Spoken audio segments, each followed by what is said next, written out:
Boa noite. Agora estou ao vivo. Soninha Francini, vereadora em São Paulo. Como acho que todo mundo nessa crise, temos dias... Oi, Caio Ferreira. Temos dias de muita angústia e ansiedade, dias um pouco mais... Oi, Sonoras.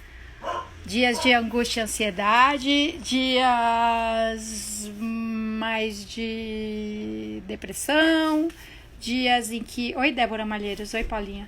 Dias em que a gente consegue encarar numa boa, olhar para o panorama negativo, olhar para o que vem acontecendo de positivo na ciência, na sociedade, e sente assim um alento. Hoje eu estou no dia me sentindo inútil, fazendo muito menos do que eu deveria, e aí quanto mais a gente se sente inútil, mais é difícil engatar a primeira e deslanchar. Eu não ia nem fazer live hoje, mas acho bom ter uma certa... Eu dou maior valor para disciplina, sabe? E acho bom manter a disciplina e entrar ao vivo de todo jeito. Oi, Leda. Oi, Alan. Oi, Lucas. Bom, como sempre, 3 blocos, né? O bloco de comentários sobre acontecimentos em destaque nos últimos dias, um bloco de notícias da cidade, especialmente da Câmara Municipal, e um bloco aí sim de boas notícias, de coisas alentadoras nas quais a gente pode se engajar. Primeiro falar sobre as manifestações de ontem, né? Oi, Flávio. Oi, Cris. As manifestações de ontem não é nem só em apoio ao Bolsonaro, mas contra todo o resto, contra tudo que não é Bolsonaro. São muito perturbadoras essas manifestações. Quando eu me queixei com a Lilian, minha assessora e amiga, que eu falei que hoje tá foda, um baixo astral do cacete, um incômodo que não passa, ela falou assim, também, né, depois de ontem. Aí eu falei, qual parte? Especialmente essa das manifestações em apoio ao Bolsonaro e contra todo o resto. Tem vários sinais negativos vindo dessas manifestações, né? É essa ideia que algumas pessoas acreditam e cultivam de que não é nada, isso aí não é nada. Aí eu fico pensando de quantas provas as pessoas precisam para acreditar em alguma coisa. Mas aí eu lembro que tem gente que acha que não tem prova suficiente de que a Terra não é plana. Cara, eu queria tanto um dia sentar numa mesa com essas pessoas, comendo ali alguma coisa e falar, se a Terra é plana, onde que ela termina? Como é que é a borda do planeta Terra? Como é que faz? Sério?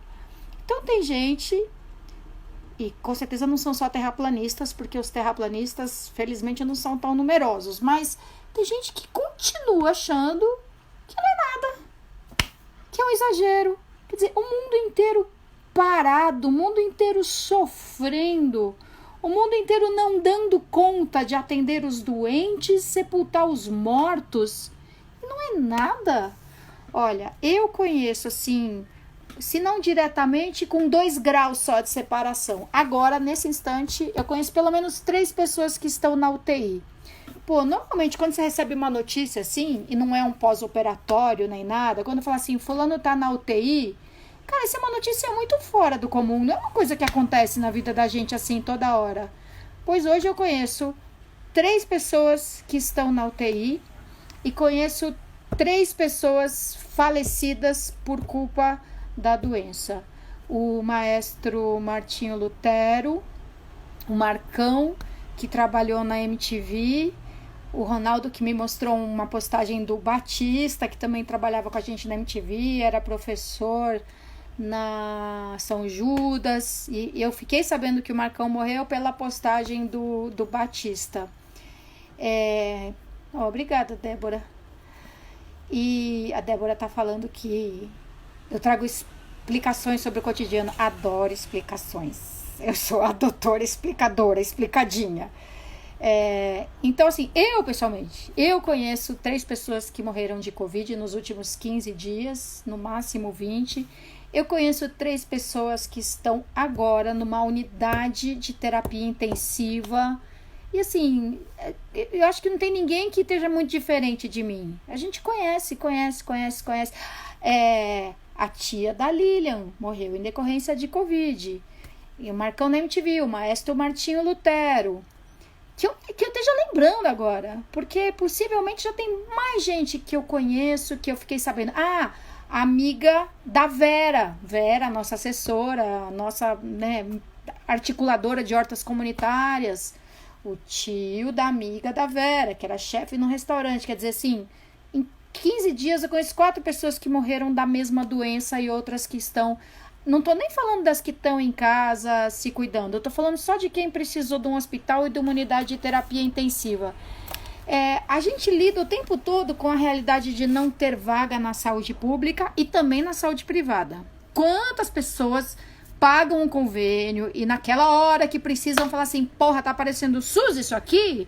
Porque eu só posso fazer uma consulta daqui a 3 semanas, porque eu preciso de uma cirurgia e já faz um mês que estão avaliando o meu caso para ver se autorizam. Então, a gente sabe como é lidar diariamente com a falta de vagas no sistema de saúde de um modo geral, no SUS e também no sistema privado. Aquela coisa, essa pessoa, tá com uma catarata avançando, mas a cirurgia daqui a 2 meses, precisa tirar a vesícula, mas tá lá na fila da cirurgia eletiva. Então a gente sabe como é ficar esperando um centro cirúrgico que não está disponível, ficar esperando um quarto de pronto-socorro que não está disponível, e a pessoa fica, um quarto, né, de observação, e a pessoa fica numa cama, numa maca no corredor. Porra, a gente já lida com isso diretamente. Agora a gente tem uma doença, uma pandemia, um vírus que pega fácil pra cacete, e que quando pega grave, precisa de UTI, precisa de respirador. Quer dizer, a gente já tem a saúde normalmente sobrecarregada e não dá conta. E aí a gente tem isso e as pessoas continuam achando que é bobagem, que não é nada. Se alguém chega com uma fratura exposta no hospital depois de um jogo de futebol e demoram para atender, e às vezes demoram, ou chega com cólica renal, você já fica puto, né? E fica indignado e vê o sofrimento da pessoa, você vê no jornal da televisão ou vê ali pessoalmente. Porra, por que não atendem essa pessoa? E agora tem gente com insuficiência respiratória aguda que não vai ter o leito de UTI, sabe? Não tem UTI. Gente, não tem UTI pra todo mundo, pelo amor de Deus. E não é todo mundo com Covid que vai precisar ir pra UTI. Mas é mais gente do que as UTIs são capazes de receber. Como é que alguém pode achar que não é nada? E elas acham que não é nada, assim, pra sociedade, pra coletividade, pro país. E também acham que não é nada pra si mesmas, né? Pelo menos elas têm essa coerência, porque se elas vão pra rua, vão pra uma aglomeração e apertam a mão umas das outras e e se abraçam e, sabe? E beija a mão do presidente, pega na mão dele depois que ele coçou o nariz. Então, realmente, elas acham que não é nada. E agem dessa maneira. E aí você tem tanto o cara que eu vi passar aqui na minha rua com uma puta SUV, com uma bandeirinha do Brasil, quer dizer, né? Fazendo parte ali das manifestações a favor do Bolsonaro e contra todo o resto, como o pessoal lá da Brasilândia, de Cidade Tiradentes, que tá falando, isso aí não pega na gente não, isso aí não pega na gente não.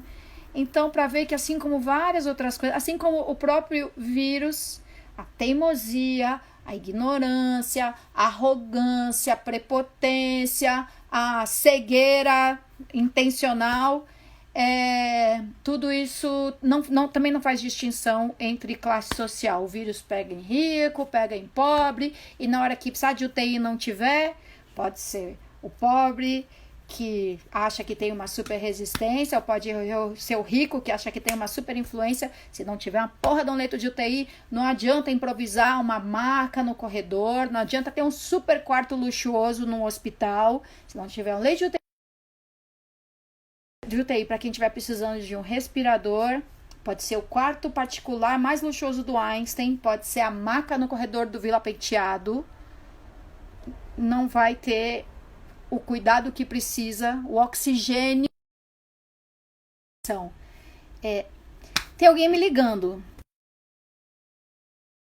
Tem alguém me ligando e não sei se acontece com vocês. Quando a pessoa liga 3, 4 vezes seguida e você recusa a ligação e a pessoa continua ligando, é tipo assim, ela não entendeu que eu não posso falar agora. Não, ela não entendeu, então provavelmente vai ligar mais uma vez.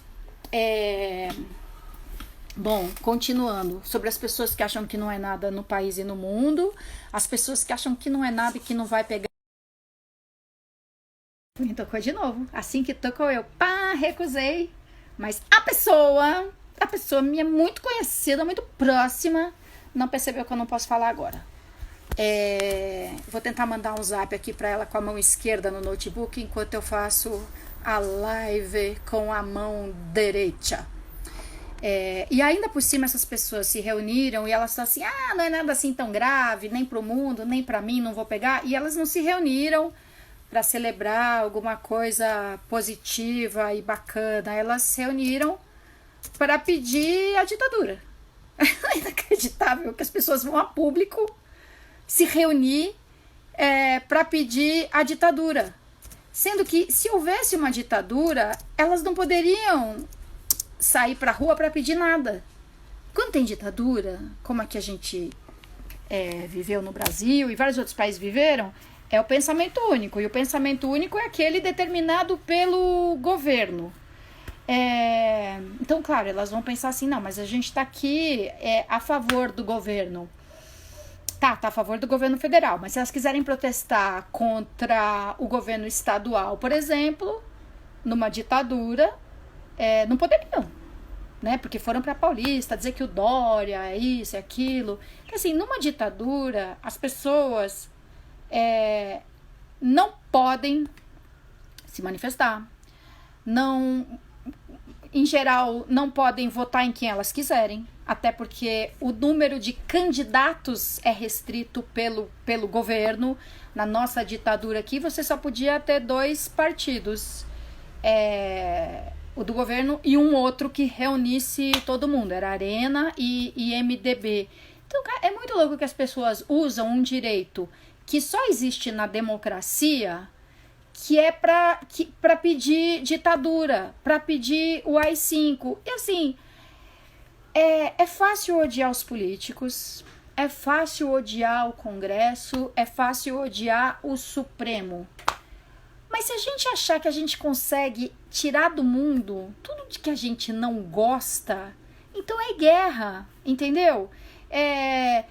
Eu odeio os motoristas de SUV, eu odeio os motoqueiros, eu odeio os professores, eu odeio a esquerda, eu odeio esses médicos metidos a besta que nem olham pra cara do paciente. Eu tô exagerando, mas você entende o que eu quero dizer? Ok não gostar do Congresso e dos congressistas, ok não gostar do Supremo e dos ministros do Supremo, mas isso não significa que a gente deva extinguir o Supremo, extinguir o Congresso, extinguir os políticos, deixa só um cara lá, um presidente eleito, sozinho, cuidando de tudo.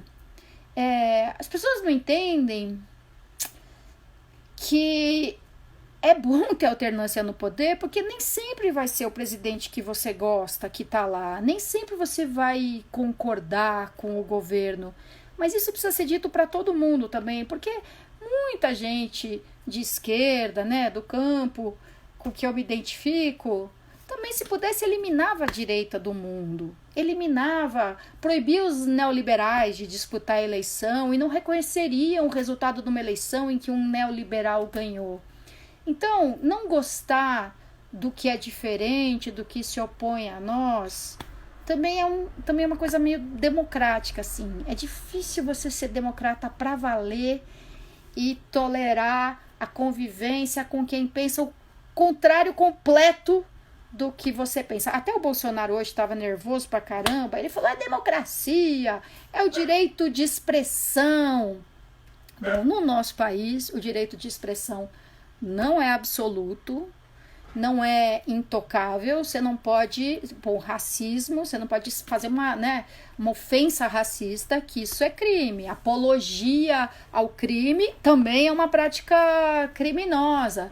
Então, as pessoas não estavam ali simplesmente se manifestando a favor ou contra alguma coisa que está acontecendo. Elas estavam pedindo a volta da ditadura.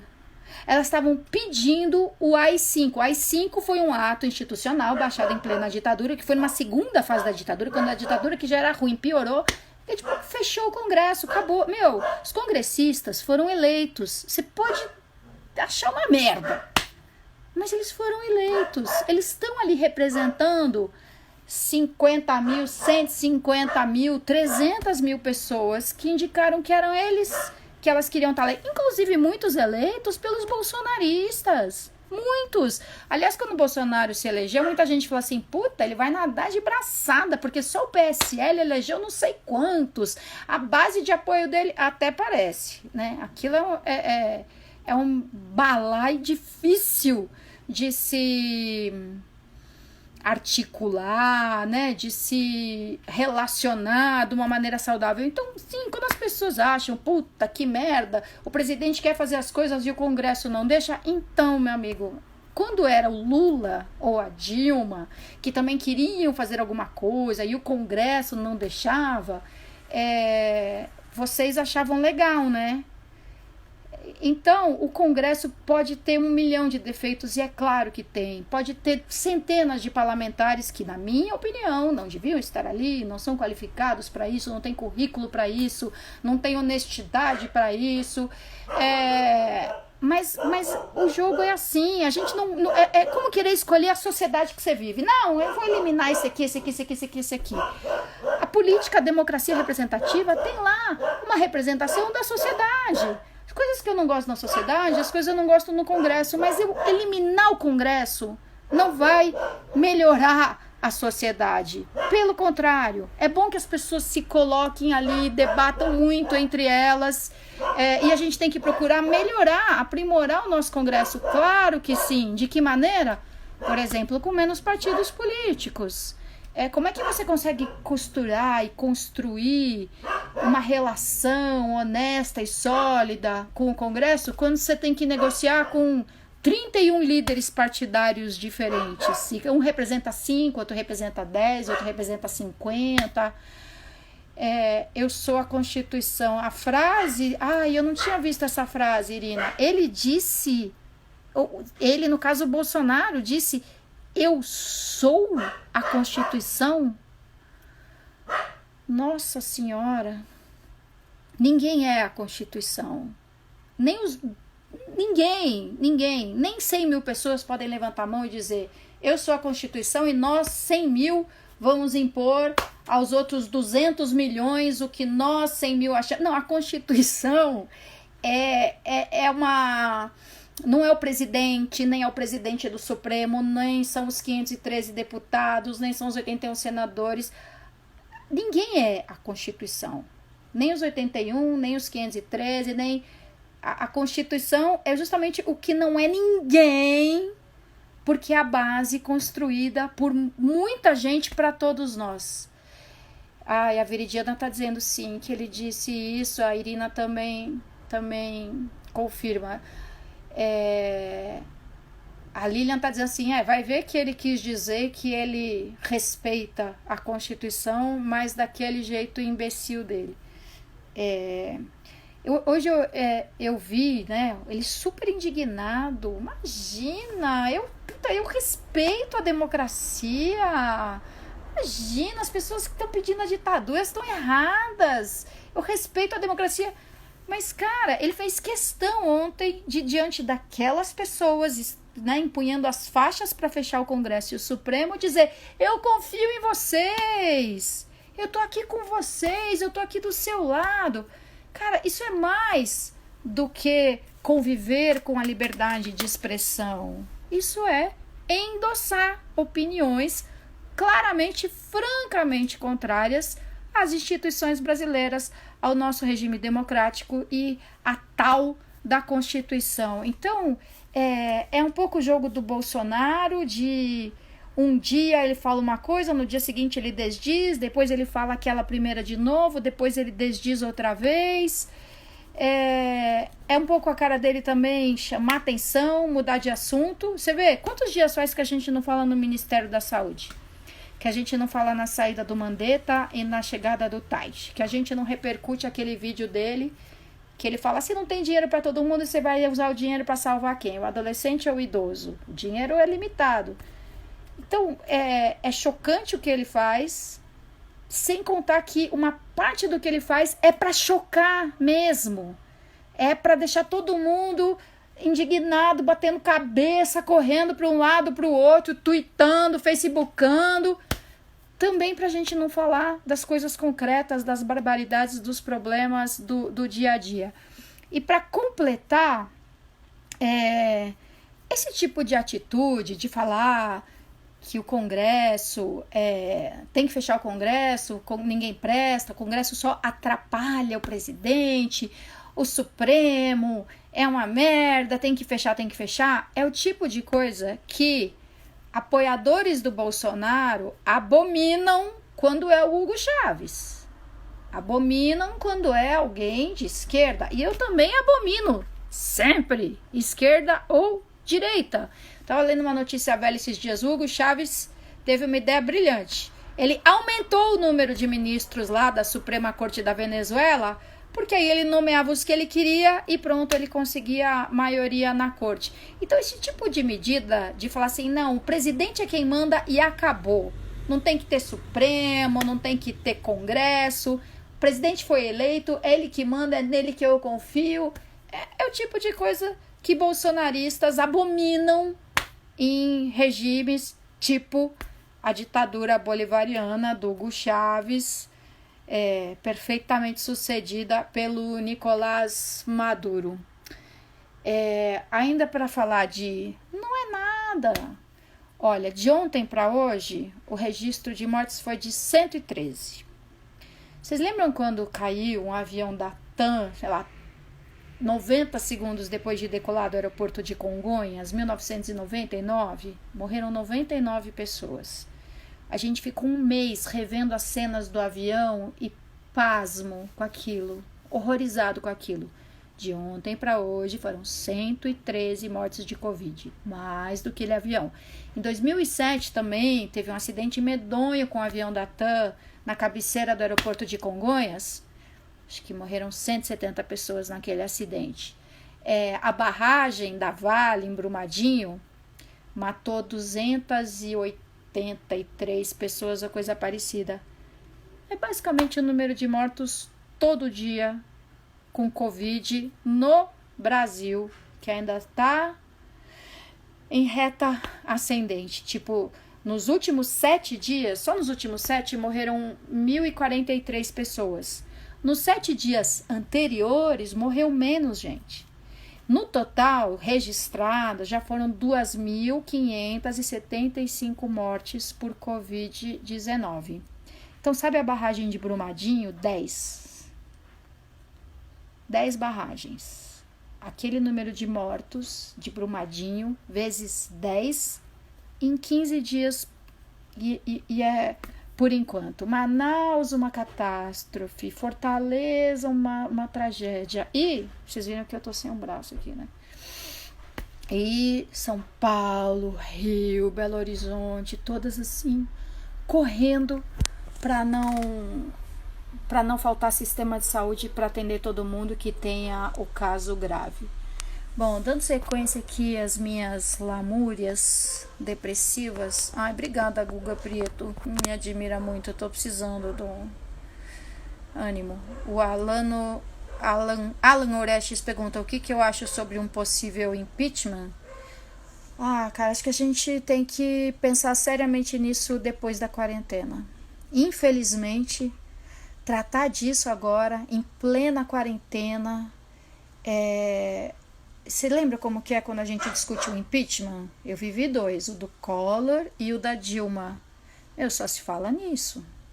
Não se faz mais nada. Então pode ser até que o Bolsonaro também está apostando nisso, assim. Eu posso fazer o que eu quiser, provocar, lançar, assim, ver o que acontece, jogar uns verdes.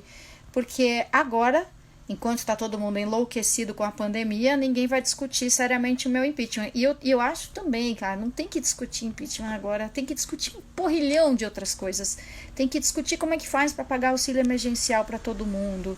Tem que discutir como é que faz com os estados e os municípios que vão ter uma queda brutal de arrecadação, exatamente quando precisam fazer mais despesas por conta da pandemia. Mas depois que terminar a quarentena, como dizem muitas pessoas, algumas brincando, outras não é nem caso de impeachment, é caso de interdição. É impressionante a falta de responsabilidade de um homem público, como a manifestada pelo nosso atual presidente da República. O Felipe Correia pergunta se o Mourão não é pior. Eu acho que nada é pior do que o Bolsonaro. O Rafa Abreu fala, a gente nunca vai saber quantos morreram por Covid. É possível, porque muitos vão ser enterrados sem ter o teste, aí a gente decide. Se for síndrome aguda respiratória grave, a gente conta que foi Covid ou a gente não deixa em aberto? Alex Bartelli, impeachment ou cancelamento da chapa, qual o prazo? Olha, eu acho que se ficar demonstrado crime, se houver fatos que justifiquem, que comprovem que houve um crime, eu acho que a cassação da chapa não tem prazo não, mas achismo. Eu lembro que o Supremo, já bem depois do processo de impeachment, negou a cassação da chapa Dilma Temer. E para mim havia indícios suficientes de que a eleição foi baseada em uma série de crimes cometidos que configuravam abuso de poder, corrupção e escambau. Mas o Supremo achou que não. Talvez um pouco no meu espírito durante a quarentena, assim, tipo, puta, agora que vai fuder geral, se tirar o Temer também, aí é uma convulsão social toda. Era assim que o Supremo tinha que pensar? No partido debatemos muito isso, no Cidadania, então PPS. Bom, vou mudar um pouco o assunto aqui, mas vocês podem continuar falando disso, de Bolsonaro, esse povo usando a democracia para pedir a ditadura. Meu Deus, as pessoas não sabem o que é ser rastreada no celular, não poder se reunir em 3 na esquina, não poderem se reunir numa assembleia, na associação de pais e mestres, na associação comercial, num sindicato, não poder se reunir, não poder discordar do governo, em nada, nunca. Ai. O Alex Bartelli teria que ser chapa, Mourão vai dar na mesma.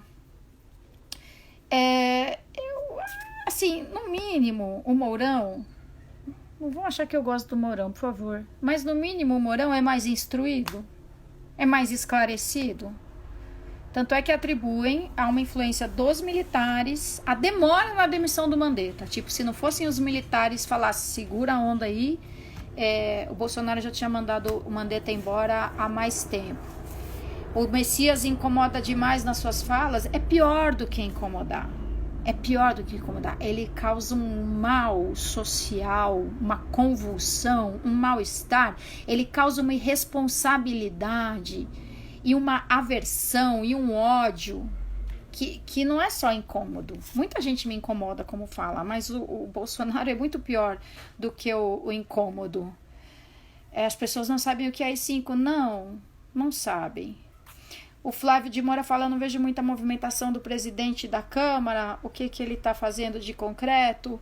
Olha, o presidente está mantendo a Câmara em atividade intensa esses dias. Claro que não é o presidente sozinho quem mantém a atividade, mas se o presidente não tivesse organizado toda uma estrutura para a gente fazer votação virtual, plenário virtual, e se ele mesmo não fizesse uma articulação muito forte com o poder executivo,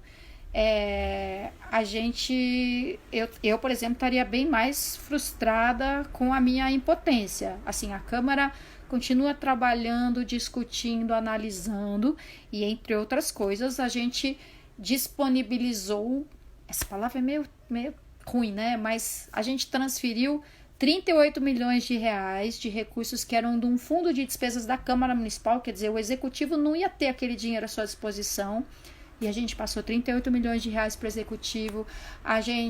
O Tribunal de Contas, num projeto que a gente pediu que o tribunal fizesse, o tribunal fez, a gente aprovou, transferiu 10 milhões de reais para o executivo. Os vereadores estão indicando uma boa parte das suas emendas parlamentares, que iriam para muitas outras ações, obras, estão redirecionando tudo isso para o enfrentamento à Covid, o presidente, inclusive. A gente aprovou a lei que permite que a prefeitura pague pelos serviços contratados, mesmo aqueles que não estão sendo prestados. E por que não estão sendo prestados? Por causa da pandemia. Então, por exemplo, os serviços de limpeza, de manutenção, de copa. Essas pessoas não estão indo trabalhar porque a gente mandou elas ficarem em casa, porque a gente fechou a Câmara Municipal, por exemplo. Então, muitas coisas não poderiam ser pagas, mas o Executivo mandou um projeto, a Câmara examinou e aprovou esse projeto. Para quê? Para não mandar as pessoas embora. A gente paga lá o contrato de limpeza, mesmo que o pessoal da limpeza não esteja indo trabalhar. Aí nascem as acusações contra o Bolsonaro, quebra de decoro, ataques contra jornalista, contrariedade às orientações da OMS. E olha, eu não estou me lembrando agora de como formular, mas tem outras. Não é só quebra de decoro,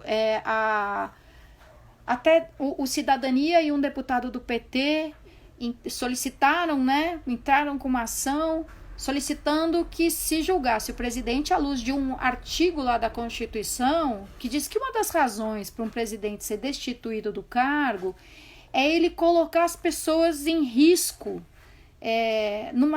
quanto à saúde, por exemplo. Ele não cumprir com o seu dever de modo a garantir a saúde coletiva. Então, olha, tem inúmeras razões para se abrir um processo de impeachment contra Bolsonaro. Eu só acho que se a gente começar isso agora, a gente não consegue se concentrar nas duas coisas ao mesmo tempo, num processo de impeachment e no combate ao Covid. Além de que, nesse contexto, criar convulsão social que criaria com os apoiadores do Bolsonaro indo para cima e batendo nas pessoas na rua, como já aconteceu.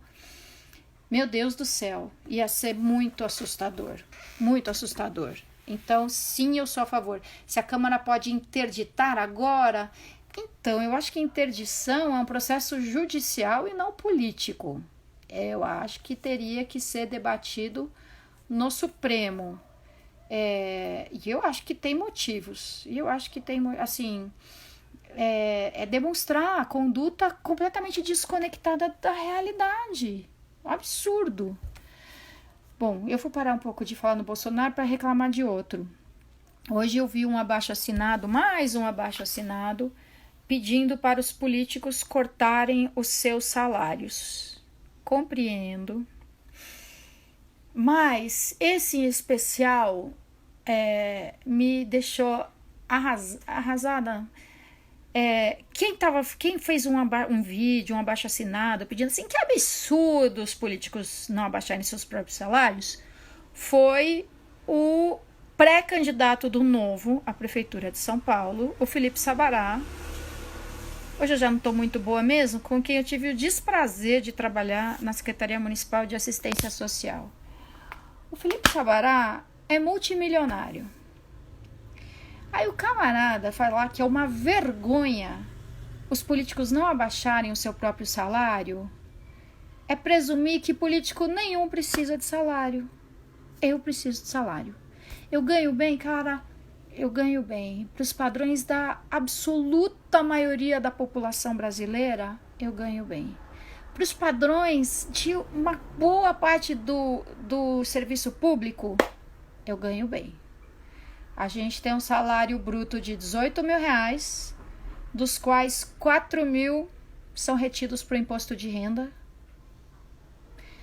e R$600 para o regime geral da Previdência Social, porque nós não temos e não tem que ter mesmo aposentadoria especial. Depois que eu contribuí, já nem sei mais se são 30, 35 anos, se eu tiver tudo isso de contribuição, eu vou poder me aposentar com o teto da Previdência Social, que é 5.600 e poucos reais. E é só. A gente não tem auxílio paletó, não tem jeton, não tem os outros auxílios todos que alguns políticos ainda têm em várias casas legislativas. Então, sim, a gente tem distorções absurdas nas casas legislativas Brasil adentro, câmaras municipais, assembleias legislativas, o próprio Congresso. Mas eu vou falar uma coisa que nem eu imaginava. A grande despesa, tirando esses penduricalhos que não tem que ter mesmo, porque você já tem um bom salário, vai ter auxílio isso, auxílio aquilo, pelo amor de Deus, e tem apartamento funcional em Brasília, tá bom, você tem uma moradia, né, que o seu trabalho proporciona para você morar, mas ninguém nem quer ficar em apartamento funcional, porque é meio antiquado, sei lá. Então assim, tem muita distorção, mas saibam que uma das grandes despesas do legislativo também é um quadro de recursos humanos com uma remuneração completamente fora dos padrões. Outro dia eu vi um concurso para ensino médio no Tribunal de Contas do município e assim, o inicial era R$5.000. Em que outro lugar uma pessoa com ensino médio entra num serviço recebendo R$5.000? Então tem distorções no Poder Legislativo, tem, e a gente tem que enfrentar elas com muita honestidade, firmeza e coragem. Tem gente no Legislativo que ganha mais de R$30.000. Dizem que tem gente no Legislativo que ganha R$70.000. Porque a gratificação disso, a indenização daquilo, mais a restituição disso e daquilo e daquilo e daquilo. Então, essas são distorções gravíssimas no poder público. Mas um político multimilionário fala que é uma vergonha que os políticos todos não reduzam o seu próprio salário, é muita folga, cara. É muita folga. Eu vou falar que uma boa parte do meu salário é gasta em atividades humanitárias, em doações, contribuições com tudo quanto é instituição. No Greenpeace, Amigos do Bem, Habitat Brasil... muitas. Fora o custo de cuidador de idosos que eu pago para a Érica lá da Brasilândia. Fora o aluguel que eu pago pro seu carro. Foda-se, ninguém tem nada a ver com isso. Mas é bizarro falar dos políticos como se a gente fosse todo um bando de marajá que, porra, abrir mão do seu salário.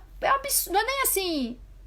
abrir mão do seu... assim, absurdo os políticos não reduzirem o seu próprio salário, vindo de um político multimilionário.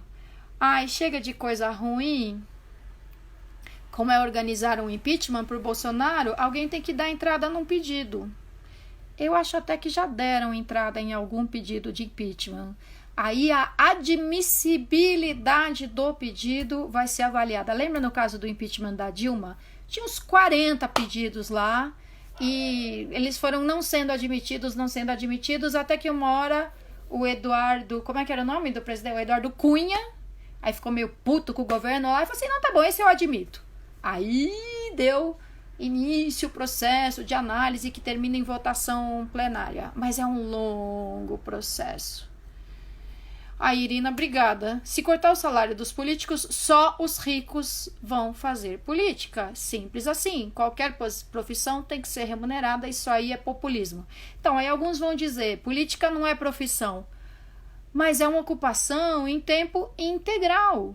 Eu já tive outra ocupação junto com a política. Eu trabalhava na ESPN Brasil.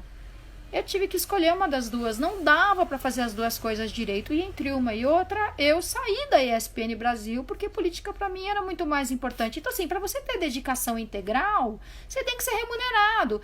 Em algumas cidades do interior, você tem sessões plenárias uma vez por semana e só, e para deliberar indicações. Essa pessoa pode continuar sendo um médico, um advogado, um proprietário de um estabelecimento comercial, mas nas grandes cidades, se você acumular duas profissões, é que você está trabalhando 20 horas por dia, e também é isso que é saudável. Eu trabalhava 20 horas por dia, agora são só 15 ou 16. Bom, o secretário municipal foi secretário de Habitação, é secretário atual de Saúde, que ele entende de engenharia ou médico. Olha, Flávia, eu vou te falar, o Edson está fazendo um trabalho admirável. E ele teve na Comissão de Saúde da Câmara semana passada e ele ficou 2 horas lá, ouvindo todos os vereadores da Comissão de Saúde, 3 da base, 4 da oposição, e ele respondeu a todos eles, e com uma franqueza, assim, sabe, várias vezes ele falou assim, não, você tem razão, Janaz, eu também acho isso um absurdo, o fato de quererem que os trabalhadores do SAMU, que é o Serviço Médico de Urgência, façam os atestados de óbito, certifiquem, verifiquem o óbito. Eu falei assim, meu, o SAMU tem que salvar a vida, não tem que gastar o tempo verificando o óbito, isso é outro serviço que tem que fazer.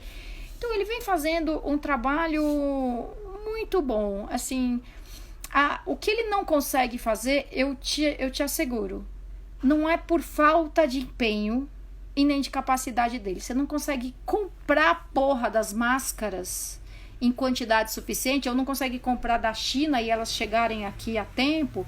Então, ele fez a pesquisa, a prospecção, e está comprando milhões de máscaras, 2 milhões de máscaras aqui no interior de São Paulo, de fábricas que nem faziam isso, mas se adaptaram rapidamente para conseguir fornecer.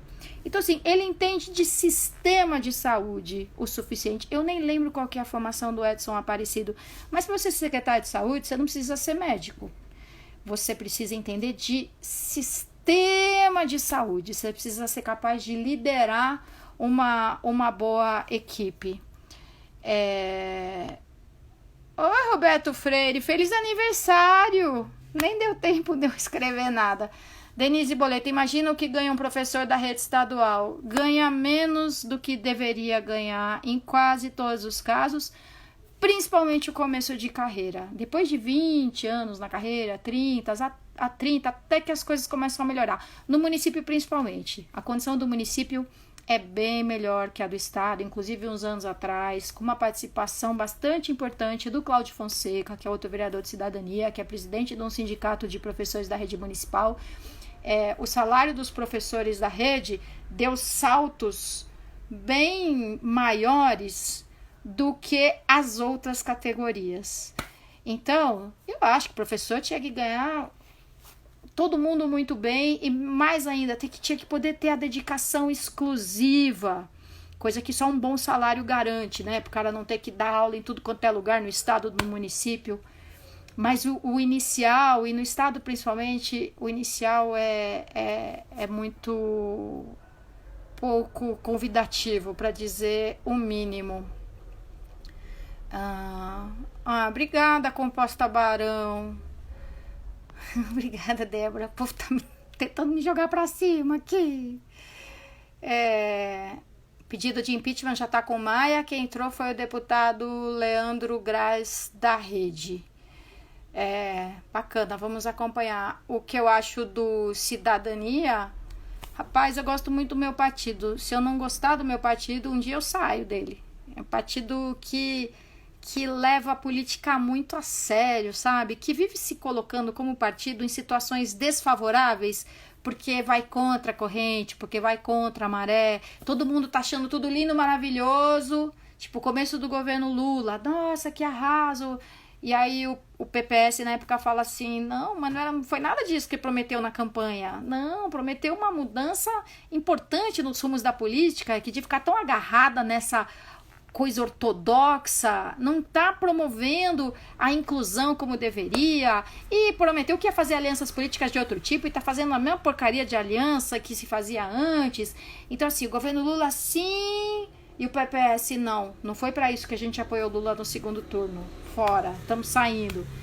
Então, isso para dar um exemplo de quantas vezes o PPS assumia, e agora o Cidadania assume posturas que não são as que vão dar muito ibope, sucesso e voto pra gente, mas pela crença, sabe? Pela convicção.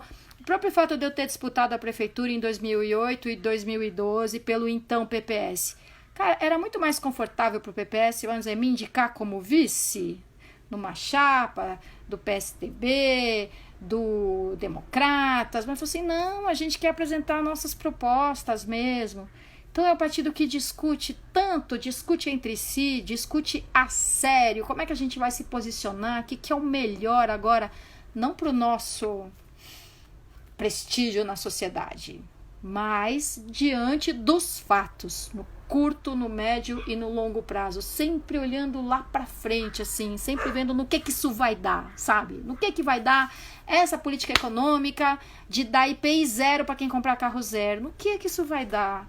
Isso vai lotar as cidades de automóvel, vai endividar as pessoas por 5 anos pagando o carro financiado, e é um bem que vai se deteriorando com o tempo. Não é uma casa que você vai morar há 40 anos. O seu carro, até você terminar de pagar ele já desvalorizou muito. Então as pessoas vão ficar endividadas, vai estar, o consumo dela de outros bens e serviços vai estar tolhido por causa desse comprometimento da renda mensal com o pagamento da parcela do carro, fora todas as despesas que um carro dá, o seguro, o imposto, estacionamento, combustível, manutenção. E as cidades vão entupir de carro, ao mesmo tempo que elas estão perdendo uma parcela do fundo de participação dos municípios, exatamente porque a venda de carro zero não está contribuindo com IPI nesse fundo de participação. Então, todo mundo feliz da vida, oba, dá para comprar carro zero em 72 prestações e sem IPI, juro baixo. E o PPS está lá amargando e falando, puta, que ideia errada, que ideia errada. Então, você entende? Quando tá todo mundo feliz com o negócio, ai, a Copa no Brasil. E a gente, puta que pariu, vai gastar 2 bilhões para fazer um estádio em Brasília, que nem tem times de massa para lotar a porra de um estádio. Então, esse é o cidadania. Não é que a gente gosta de ser do contra, mas é que a gente não renuncia a ser do contra, mesmo que isso seja totalmente desafinar o coro dos contentes. Obrigada, Xará Sônia Cris Marques. Obrigada. Eu acredito na política e eu fico bem chateada com a política de vez em quando também. Vamos lá, vai falar de coisas boas. O Instituto Marielle Franco, tenho que mudar de mão aqui para escrever minha senha no computador. O Instituto Marielle Franco, que eu não conhecia. Pera, não sai daí, eu vou largar o celular.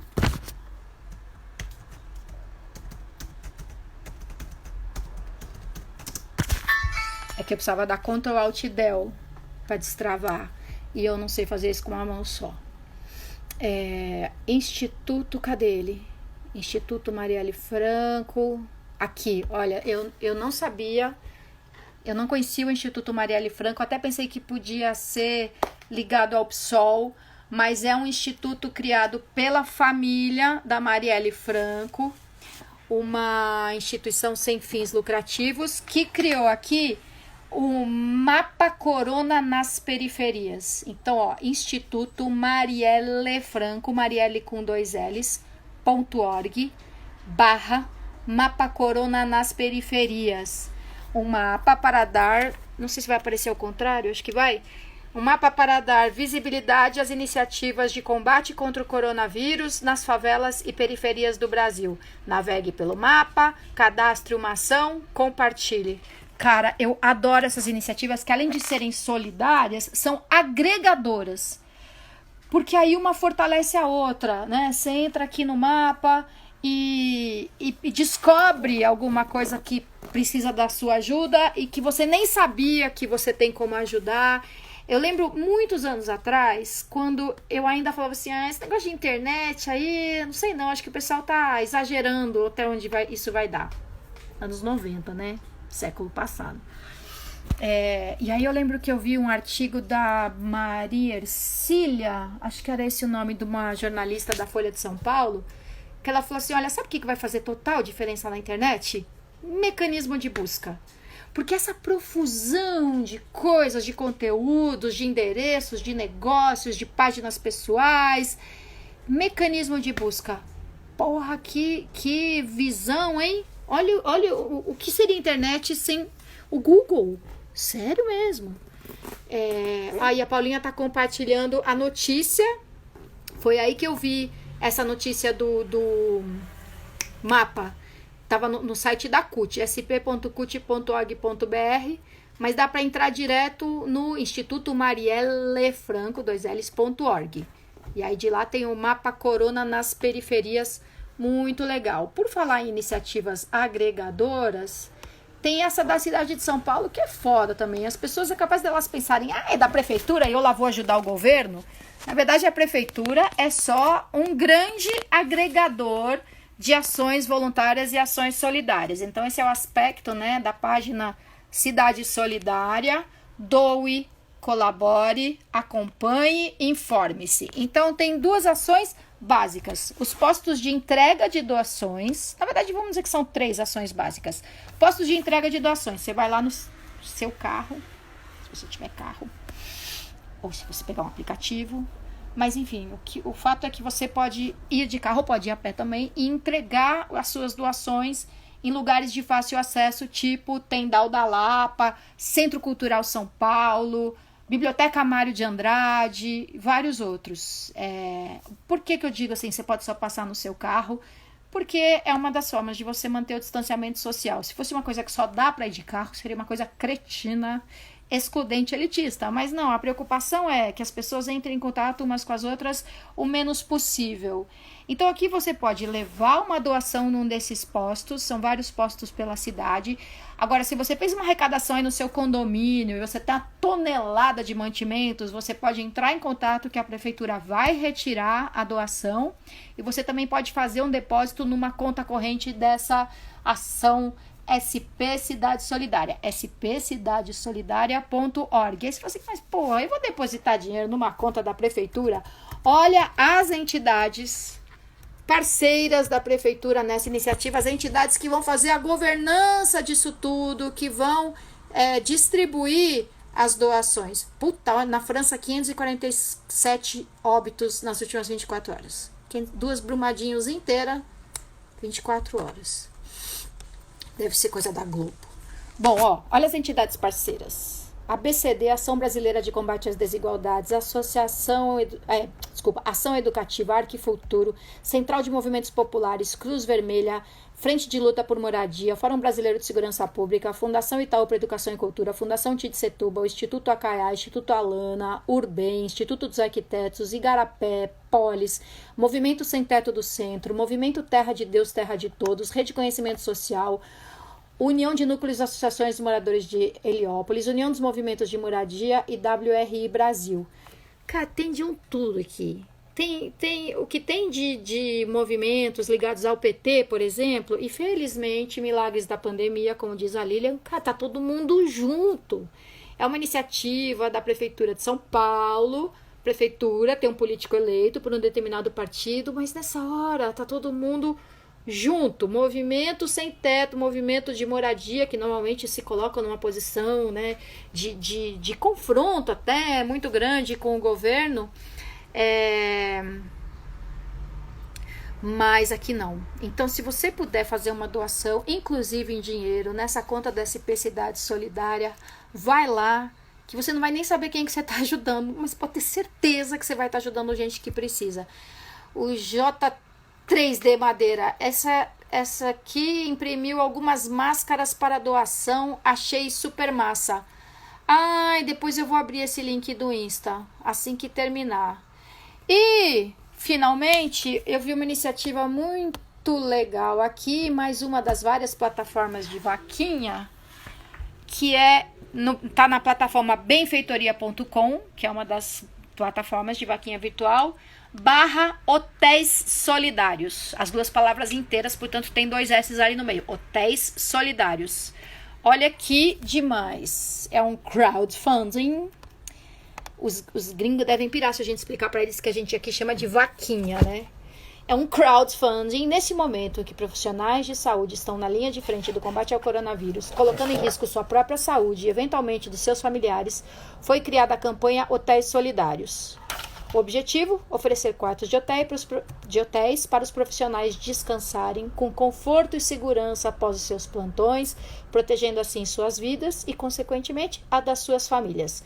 Um grupo de hotéis do Rio de Janeiro vai oferecer hospedagem para médicos e equipes de saúde indicados pelo Conselho Regional de Medicina. O recurso captado tem como objetivo custear as hospedagens que os hotéis irão oferecer a preço de custo. A campanha é de iniciativa do Fórum Inovação Saúde e do movimento Juntos Somos Mais Rio, e tem apoio do CREMEG, do Grupo de Hotéis Solidários e do Instituto da Criança, além da Secretaria Estadual de Saúde do Rio de Janeiro. Já tem 3 hotéis parceiros: Copacabana Sul Hotel, Hotéis Vermont e Hotel Mengo. E aí você pode contribuir com R$20, 50, 80, 100... eles consideram que R$80 é o preço de uma diária. 100, 200, etc, etc, etc. E até agora já foram arrecadados R$100 mil e eles estão na meta de 500 mil. A gente aqui em São Paulo também está super mobilizado, mas aí com o poder público, com aporte de recursos públicos, para conseguir contratar vagas de estadia para população em situação de rua. O movimento Na Rua Somos Um, que reúne mais de 40 entidades voltadas para atenção à população em situação de rua, já fez uma pesquisa inicial de que hotéis aceitariam hospedar pessoas em situação de rua, porque a gente espera que as pessoas recebam como um cliente, recebam com boa vontade, né? A gente até poderia pensar numa ação, num decreto, para dizer que vai ter que receber a população em situação de rua, mas isso ia gerar questionamento na justiça e possivelmente ia gerar um atendimento bem meia boca às pessoas em situação de rua. A gente não ia poder estar lá passando o dia e a noite com elas para ver se elas estão sendo tratadas decentemente. Então, o movimento Na Rua Somos Um fez uma pesquisa inicial e já identificou hotéis que somam cerca de 300 leitos e que aceitariam receber as pessoas em situação de rua. Agora a gente está fazendo as contas aí, qual é o valor da diária cobrada. Tem assim, a partir de R$40 por uma diária individualmente. Quem sabe num pacote, fechando o hotel inteiro, consegue-se um valor menor do que esse. Então, o Eduardo Tuma, presidente da Câmara Municipal, é um grande apoiador dessa proposta. A cidade de Osasco já está colocando isso em prática. Eu estou morrendo de inveja de Osasco. O secretário de Assistência Social de lá é o Cláudio Piteri. E não é porque ele é meu colega de partido também não, mas ele é ótimo. E Osasco teve uns contratempos de última hora. Eles pensavam hoje em já começar a hospedar as pessoas em situação de rua, mas ficou para quarta-feira. E eu nem soube disso pelo Piteri, eu soube disso pelo movimento Na Rua Somos Um, que está acompanhando lá também. Então agora é tratar de encontrar no orçamento da cidade recursos necessários para a gente poder hospedar 300, quem sabe até mais do que isso, em hotéis, pousadas, hospedarias, hostels. E sinceramente esse devia ser um modelo permanente de acolhimento para pessoas em situação de rua, porque o albergão no galpão com 500 pessoas fazendo fila para usar meia dúzia de banheiros, dormindo todas juntas, uma do lado das outras, num regime de colégio interno, hora para apagar a luz, hora para acender a luz, hora para pegar os seus pertences na chapelaria, no bagageiro. Chapelaria, chique, né? No bagageiro, não dá. Isso não é modelo que preste, chega desse modelo. Quem sabe até na emergência, da gente contratar vagas de hospedagem para as pessoas em situação de rua, em função da pandemia, de dizer fica em casa para quem não tem casa. Quem sabe a gente começa a mudar assim o registro e essa passa a ser a forma principal de acolhimento da população em situação de rua. Queridos, Ricardo, Lucas, Silvana, Ailton, todo mundo, Irina, uma honra ter Irina aqui. Muito obrigada pela atenção de vocês, já está quase acabando o tempo permitido. E agora eu vou para uma reunião online também do Movimento Direitos Já, que tá de cabelo em pé com esse negócio de povo pedindo AI-5 na rua em plena quarentena. Podia estar mais errado? Não podia. Gente, obrigado, viu? Não prometo, mas acho que amanhã eu vou estar mais bem disposta. Tchau.